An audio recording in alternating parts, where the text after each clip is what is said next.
Ek wil net hier so aan die begin sê dat ongelukkig bly ons in 'n tydperk van ons lewe waarin alles vinnig gebeur. Jy koop vandag 'n rekenaar, oormôre is hy alweer stadiger as dit wat op die mark beskikbaar is. En dis hoekom die mense ingesteldheid het geraak dat ons soek alles kitspap, ons soek alle vinnige oplossings. Nou meditasie is nie 'n kitspap nie, dis nie 'n vinnige oplossing nie.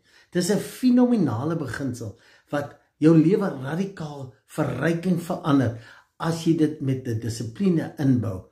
Nou, eerstens wil ek sê, jy moet 'n dissipline in jou lewe kry om vroeg in die oggend op te staan terwyl dit nog stil is, dat jy vir jou kan tyd maak waar jy kan stil sit en fokus sonder enige afleiding. Geen selfone, geen beplanning, niks, wat jy net kan gaan sit. En onthou wat het ek gesê, dan moet jy moet 'n intensie, jy moet 'n plan hê, hoekom wil ek vir oggend stil word? Nou ons sal môre begin om die tegnieke te kyk.